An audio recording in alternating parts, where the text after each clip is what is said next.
आज हम कक्षा 10 सामाजिक विज्ञान के अंतर्गत अध्याय 5 खनिज तथा ऊर्जा संसाधन के बारे में अध्ययन करेंगे।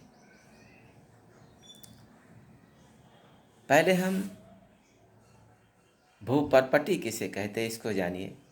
भू माने पृथ्वी से यानी पृथ्वी की ऊपरी सतह को भूपर्पटी कहा जाता है। भूपर्पटी यानी पृथ्वी की ऊपरी सतह विभिन्न खनिजों के योग से बनी चट्टानों से निर्मित है। यानी भूपर्पटी विभिन्न खनिजों के योग से बनी चट्टानों से निर्मित है। खनिज हमारे जीवन के अभिन्न अंग हैं। दैनिक जीवन में प्रयोग होने वाली वस्तुओं में इनका उपयोग होता है। यातायात के सभी साधन, मशीनें, उपकरण, कृषि मशीनें व यंत्र, पेट्रोलियम पदार्थों से बने सभी पदार्थ, सोने, चांदी व हीरे से बने आभूषण आदि अनगिनत पदार्थ हमारे खनिजों से प्राप्त होते हैं। औद्योगिक विकास का आधार खनिज ही है, जिनके बिना औद्योगिक प्रगति संभव नहीं है। खनिजों को शक्ति के साधनों में महत्वपूर्ण स्थान है। बसें, रेलगाड़ियाँ, कारें, हवाई जहाज व अन्य दूसरे वाहन खनिजों से ही बने होते हैं। हम अपने भोजन में भी खनिजों का प्रयोग करते हैं। मानव अपने विकास की सभी अवस्थाओं में अपनी आजीविका, सजावट, त्योहारों और धार्मिक अनुष्ठानों आदि में खनिजों का प्रयोग करता है या किया है।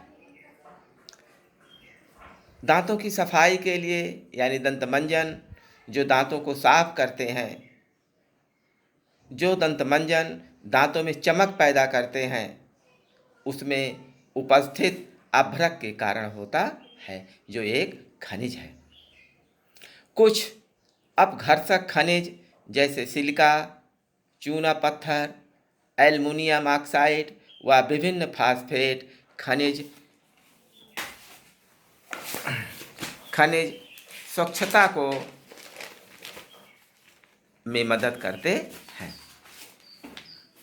रोशनी देने वाले बल्बों में 5 खनिज कांच, टंगस्टन, तांबा, एल्युमिनियम और डोलोमाइट प्रयुक्त होते हैं। यानी जो बल्ब होते हैं ये 5 खनिजों से मिलकर बना होता है। सभी सजीव वस्तुओं को भी खनिजों की आवश्यकता होती है। यानी जितनी भी सजीव वस्तुएं होती हैं उनको खनिजों की आवश्यकता होती है। खनिजों के बिना जीवन प्रक्रिया संभव नहीं है। हमारे पौष्टिक उपभोग का केवल 0.3% भाग ही खनिज है।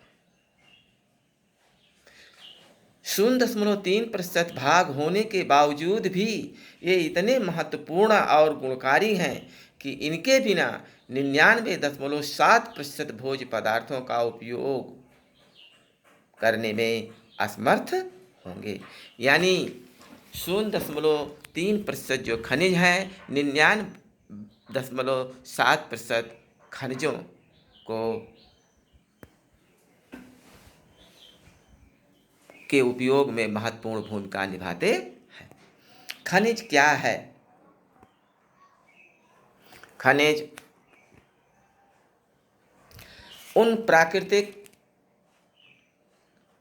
साधनों को कहते हैं जो शैलों से प्राप्त होते हैं।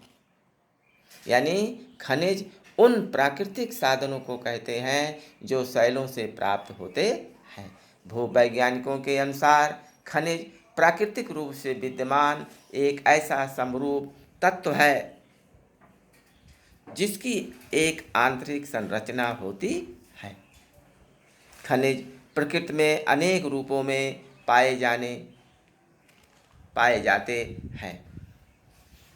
जिनमें कठोर, ठोस और नरम चूना तक शामिल है।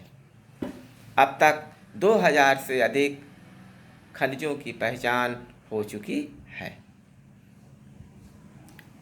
भूवैज्ञानिकों द्वारा खनिजों की विशेषताओं के आधार पर 3 भागों में वर्गीकृत किया गया है। नंबर 1 धात्विक खनिज, नंबर 2 अधात्विक खनिज, नंबर 3 ऊर्जा खनिज। धात्विक खनिज के अंतर्गत ये 3 प्रकार के होते हैं: लौह धातु, अलौह धातु और बहुमूल्य खनिज। लौह धातुओं में लौह अयस्क, मैंगनीज, निकेल, कोबाल्ट आदि आते हैं। अलौह धातुओं में यानी जिनमें लोहे की मात्रा नहीं होती है, नहीं के बराबर होती है, सीसा, जस्ता, बॉक्साइट। बहुमूल्य खनिजों में सोना, चांदी आदि धातुएं आती हैं। अधात्विक खनिज के अंतर्गत अभ्रक, नमक, पोटाश, सल्फर, चूनाश्म यानी चूना पत्थर, संगमरमर तथा बलुआ पत्थर आते हैं। ऊर्जा खनिज में पेट्रोलियम, कोयला तथा प्राकृतिक गैस आते हैं। तो इस प्रकार से खनिज 3 प्रकार के हुए: धात्विक खनिज, अधात्विक खनिज और ऊर्जा खनिज। धात्विक खनिज को हम 3 भागों में बांटते हैं। नंबर 1 लौह अधातु, नंबर 2 अलौह धातु, नंबर 3 बहुमूल्य खनिज। तो इस प्रकार से खनिजों के बारे में हुआ। आगे अगले दिन।